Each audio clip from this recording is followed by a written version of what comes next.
in this example, we have a length of a cable, actually. I said chain, but it's a cable, a 200-pound, 100 feet long cable, vertically,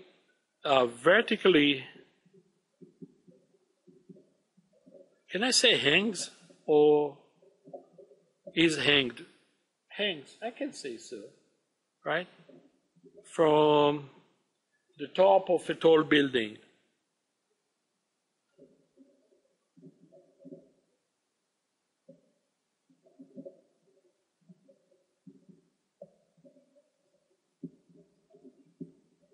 Since the length is 200 feet, the building is taller than 200 feet. So the end of the cable is dwindling in the air, or hanged in the air. Okay? So the question is how much work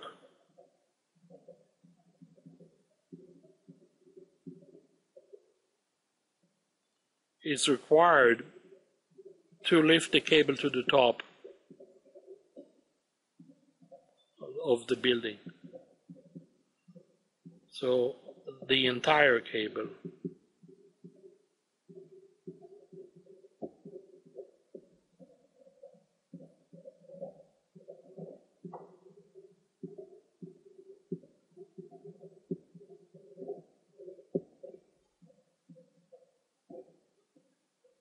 And as usual, we start with a little sketch. So here we go. We have a tall building right here. This is the ground.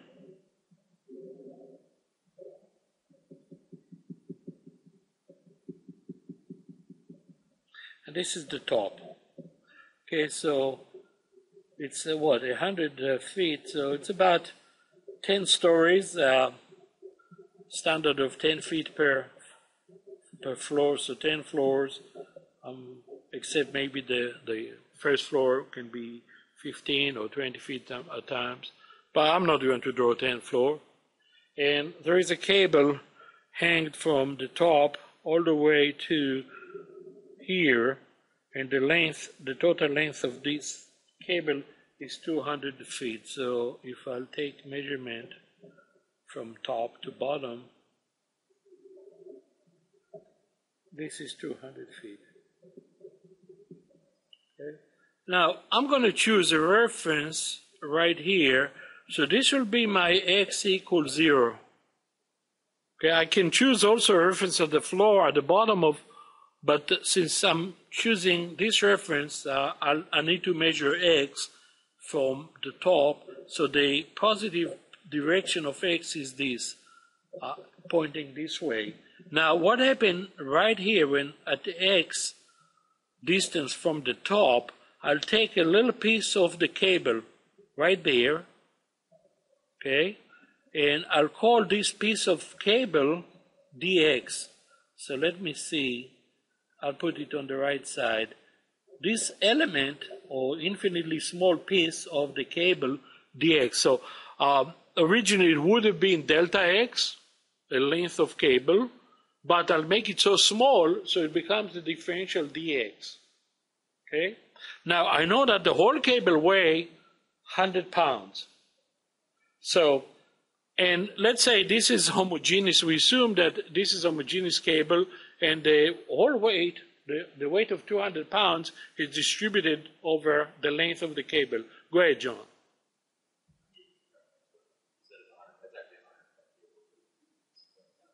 £200, I'm sorry, yeah. It's 200 pounds distributed over 100 feet. Okay, so we have distributed weight. Let's say this is evenly distributed weight. So let's assume,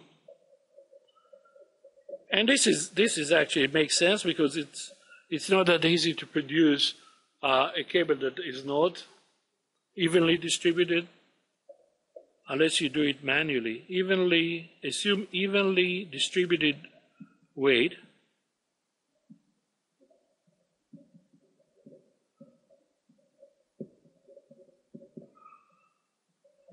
of the cable. So, and this, the distributed weight will be the 200 pound distributed over 100 feet. So we are looking at 2 pounds per foot. Okay? So, the weight is a force, really. Okay? So, and the other thing that what we need to recall, that weight equals a force. So, in other words, if we need to move that little piece of cable that has a length of dx, we need to apply a force that is 2 pounds per foot times dx. Go ahead.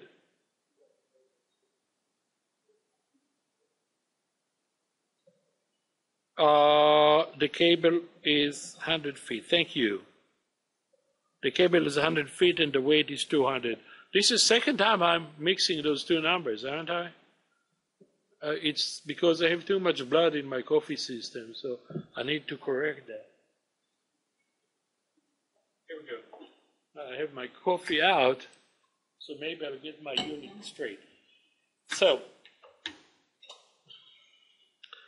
what we have this one and we have this one. So we have the force, which is the weight, and we have the distributed weight, or the distributed force is 2 pounds per foot. So we're going to say that the force required to lift an element of cable dx is 2 dx. Let's write it. The force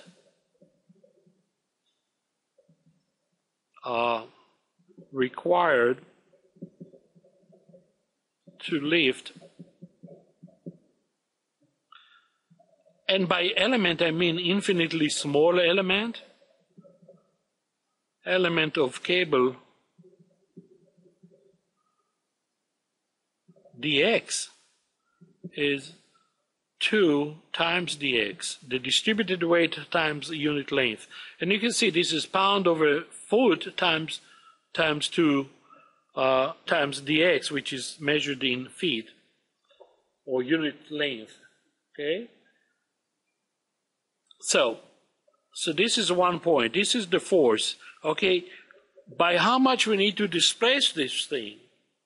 Okay? We displace it from here upward, right? Now, one thing is, notice that the positive direction is downward. So as we displace it from this point up, we go against the value of x, so it will be negative. Okay? So we need to displace the element of cable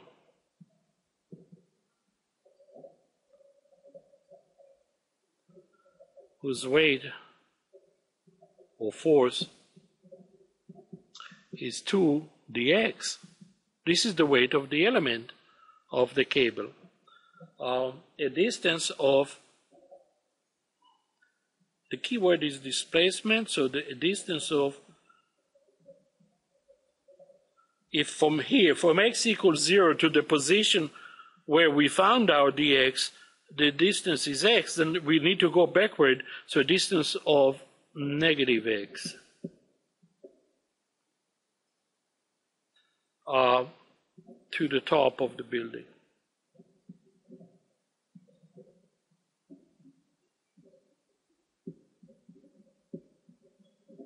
So let me move this period here in the wrong place. So what is the element of work? Okay, the element of work, dW, will be 2 dx. Well, this is the force. Remember, we are looking at work is force times displacement. So here's your force or weight.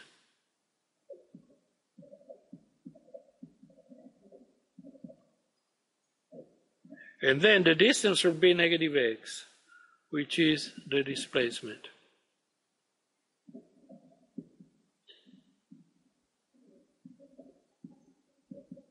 So we can write, it will be negative 2x dx.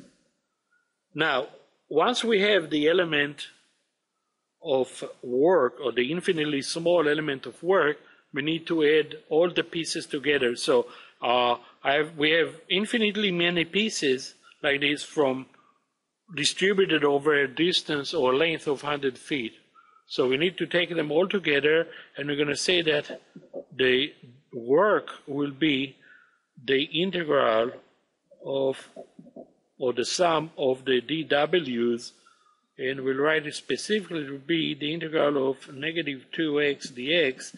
And now we need to think about the boundaries. We go from here all the way to the top. From here, at the bottom is 100. At the top, x equals 0. So this will compensate for the negative direction.